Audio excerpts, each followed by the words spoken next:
party whip. So that will be also an agenda. तो ज़राए के हवाले से एक अहम खबर आपको दे दें।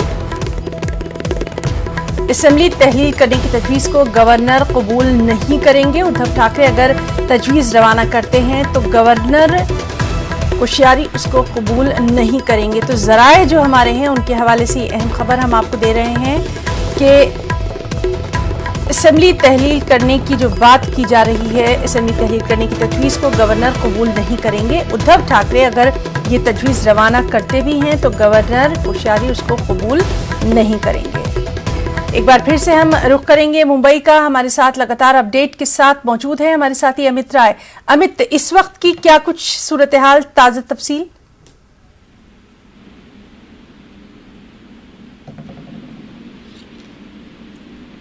अमित, आप मुझे सुन पा रहे हैं? अपडेट चाहेंगे?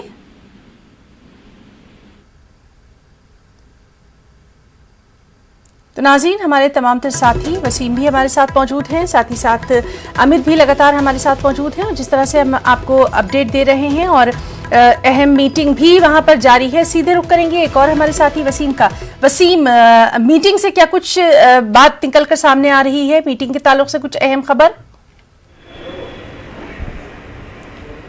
देखिए, कैबिनेट की जो बैठक है वो ख़त्म हो चुकी है। इस बैठक में करीब 8 मंत्री ही पहुंच पाए थे, सारे मंत्री नहीं, और वर्चुअल मीटिंग हुई है ये। इसके अंदर सीएम उद्धव ठाकरे मौजूद थे। जो मुद्दे थे वो डिसाइड किए गए हैं, लेकिन इस बारे में किसी भी मंत्री ने बात करना पसंद नहीं किया, न जानकारी देने की कोशिश की। लेकिन सूत्र ये बता रहे हैं कि जिस तरह से कुछ 2 दिनों में जिस तरह से महाराष्ट्र की राजनीति ने करवट ली है और जिस तरह से सरकार पर संकट आया है, इसे लेकर चर्चा की गई है और इससे मंत्रियों को भी अवगत कराया गया है। और जिस तरह से पिछले कुछ घंटों में हमने देखा है कि कांग्रेस के जो मंत्रीगण हैं या फिर जो उनके विधायक हैं, जो दिल्ली से आए शीर्ष नेता हैं, उनके साथ मुलाकात की, उनसे चर्चा की है। और कमलनाथ लगातार इस बात को लेकर भी ऑब्जर्व कर रहे हैं कि उनकी पार्टी में क्या किसी भी तरह की कोई फूट तो है या नहीं, इसके बारे में जानकारी लेके वो आला कमान को वहाँ पर दिल्ली में देने वाले हैं। और जिस तरह से उन्होंने शरद पवार से भी मीटिंग की है और उन्होंने इस बात का उल्लेख किया है कि मीटिंग के दौरान इस बात पर जोर दिया गया है और उद्धव ठाकरे से भी चर्चा की है। तो इस बात पे उन्होंने कहीं ना कहीं सहमति जताई कि अब भी उन्हें यकीन है कि जो शिवसेना के जो एमएलएज हैं जो उन्हें छोड़कर चले गए हैं वो वापस आएंगे। और कुछ देर पहले जो हमारे सूत्र बता रहे, जो जानकारी मिल पा रही है कि एकनाथ शिंदे इस वक्त अभी जो सीएम के जो अगला कदम क्या होगा उस पर नज़र बनाए हुए रखे हैं। और साफ तौर पे उनका ये दावा है कि अब तक उनके साथ 46 लोग एमएलएज उनके साथ हैं, उनके साथ बैठक करेंगे। बैठक करने के बाद आगे का निर्णय लेंगे कि पार्टी में शामिल होना है किसी के या नई पार्टी बनाना है। लेकिन इस बात पे भी उन्होंने जोर दिया कि ये शिवसेना के और बाला साहब ठाकरे के जो दिशा बिल्कुल वसीम, आपसे लगातार अपडेट हम नाज़रीन तक पहुंचा रहे हैं। अमित राय भी मुंबई से हमारे साथ मौजूद है। अमित, आपसे जानना चाहेंगे अभी का क्या कुछ अपडेट? देखिए, अभी जो सबसे बड़ा अपडेट यही है, जो शिवसेना ने जो है लेटर जारी किया है उससे बोला गया कि 5 बजे तक सभी विधायक नहीं आते हैं तो उनकी सदस्यता रद्द कर दी जाएगी और ये माना जाएगा कि आप पार्टी विरोधी गतिविधियों में लिप्त हैं और आप पार्टी को तोड़ना चाहते हैं। कहीं न कहीं जो है साफ सख्त रुख अपनाया गया है उद्धव ठाकरे के द्वारा। 5 बजे सभी सांसदों विधायकों की बैठक बुलाई गई। अगर नहीं आते हैं तो इनके लिए परिणाम ठीक नहीं होगा। सुबह भी संजय राउत ने कहा था कि अब हम विधानसभा भंग करने की स्थिति में आगे बढ़ते नजर आ रहे हैं। तो वो भी एक तरह की चेतावनी थी, क्योंकि अगर विधानसभा भंग हो गई तो वापस जो चुनाव होंगे, अब वापस चुनाव होंगे तो वो जानते हैं कि तीनों पार्टियां एक हैं, तो कहीं न कहीं कई सीटों पे उन्हें हार का सामना करना पड़ेगा। तो वो भी नहीं चाहते कि विधानसभा भंग हो। तो कहीं न कहीं एक के बाद एक चेतावनी दी जा रही है ये कि आप मान जाइए, नहीं तो स्थितियां बिगड़ सकती है। लेकिन जब एकनाथ शिंदे ने न्यूज 18 से भी बात की, उन्होंने साफ तौर पर कहा था कि 46, हम सुबह से ही कह रहे हैं, 36 शिवसेना के और 10 निर्दलीय विधायकों का समर्थन उन्हें है 46। अब वो भी जो है उद्धव ठाकरे की हर रणनीति पर नजर बनाए रखे हुए हैं। इस समय भी गुवाहाटी के होटल में लगातार बैठकों का दौर शुरू है। सूत्र हमारे ये भी बता रहे हैं कि अगर डिसॉल्व करने का पत्र दिया जाता है राज्यपाल को तो राज्यपाल उस पत्र को नहीं मानेंगे, क्योंकि बीजेपी भी नहीं चाहती कि दोबारा चुनाव हो।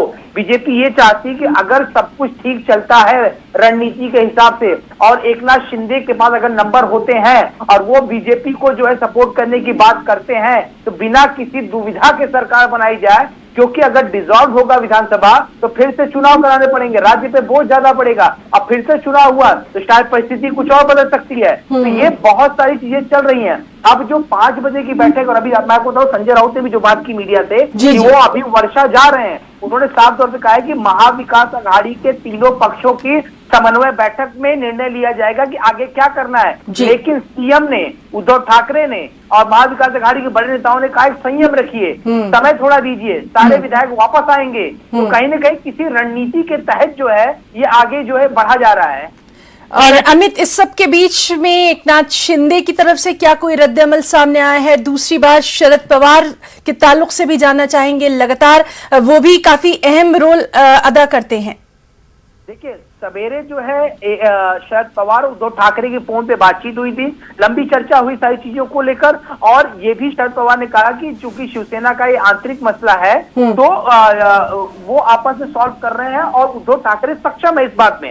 अभी मैं आपको बताऊं कि कमलनाथ और शरद पवार की बैठक जो है अभी भी चल रही है, क्योंकि कमलनाथ को मिलना था उद्धव ठाकरे से, लेकिन उद्धव ठाकरे कोविड पॉजिटिव आ गए थे तो कमलनाथ ने फोन पे बात की और अभी उनकी और शरद पवार से बैठक शुरू है। शरद पवार ये वही शख्स है जिन्होंने महाविकास अघाड़ी बनाई थी, ये संयोजक कहे जाते हैं। और इस समय इस चाणक्य की जरूरत है महाविकास अघाड़ी को, सरकार बचानी है तो शरद पवार को अपने अनुभवों का इस्तेमाल करना पड़ेगा। लेकिन सबसे बड़ा सवाल ये होता है कि 37 विधायक जो है वो शिंदे के पास है या नहीं, क्योंकि वो कह रहे हैं कि शिवसेना के 36 और बाकी 10 निर्दलीय। तो अगर शिवसेना के 37 नहीं हुए, 37 तो 2/3 अगर नहीं होता है तो यहाँ पे दल बदल कानून के तहत जाना पड़ेगा। दल बदल कानून अगर लागू हो जाता है कम विधायकों की संख्या के चलते, तो उनकी जो विधायकी पद है वो अयोग्य हो जाएगा, यानी उनकी रद्द कर दिया जाएगा, फिर से चुनाव कराना पड़ेगा। तो ये चीज कोई चाह नहीं रहा है। जब तक शिवसेना के पूरे 37 नहीं आ जाते तब तक एकनाथ जो है वो आगे नहीं बढ़ेंगे। बिल्कुल। और अमित, देवेंद्र फडणवीस के ताल्लुक से भी जानना चाहेंगे। लगातार वहां पर भी मीटिंग का दौर जारी है। बीजेपी एकनाथ शिंदे के, उद्धव ठाकरे के, शरद पवार के, कमलनाथ के, सभी के हर मूवमेंट पे नजर बनी हुई है। और आज सुबह से लगातार गहमा गहमी का माहौल है। देवेंद्र फडणवीस के घर पे लगातार नेता आ रहे, आशीष शेलार आए, यहाँ पर केंद्रीय मंत्री राव साहब दानवे आए, इंडिपेंडेंट एमएलए गीता जैन वहां पहुंची और ऐसे गिरीश महाजन पहुंचे, जय कुमार रावल पहुंचे। तो लगातार जो करीबी हैं यहाँ पे देवेंद्र फडणवीस सारे लोग पहुंचे हैं। और एक बात, बीजेपी ने अपने मुंबई महाराष्ट्र के सभी विधायकों को सूचित किया है कि सब मुंबई में रहें, कोई मुंबई छोड़ के नहीं जाएगा, जो बाहर है वो भी मुंबई पहुंचे। तो कहीं न कहीं हर परिस्थिति, चूंकि आपको याद होगा 2.5 साल पहले जब देवेंद्र फडणवीस ने अजीत पवार के साथ सुबह 6 बजे शपथ लेकर सरकार बनाई थी और 3 दिन में वो सरकार गिर गई थी और उसके बाद देवेंद्र फडणवीस की बहुत किरकिरी हुई थी। इस बार जो है फूक फूक के कदम रखे, कहा जाता है ना कि दूध का जला भी छाछ फूक फूक के पीता है। बिल्कुल। तो इस समय देवेंद्र फडणवीस फूक फूक के चल रहे, कोई भी। बिल्कुल अमित, बिल्कुल वेट एंड वॉच की पॉलिसी जो है ज्यादातर यहाँ पर अपनाई जा रही है। शाम को भी कई मीटिंग्स होने वाली हैं, उस पर भी लगातार नजर बनी हुई है। वसीम, आपसे भी जानना चाहेंगे, लगातार मीटिंग का दौर जारी है और खासतौर पर बहुत सारे अहम चेहरे हैं जो वहां पर नजर आ रहे हैं। मुंबई जो है आज सियासी हलचल का केंद्र बना हुआ है।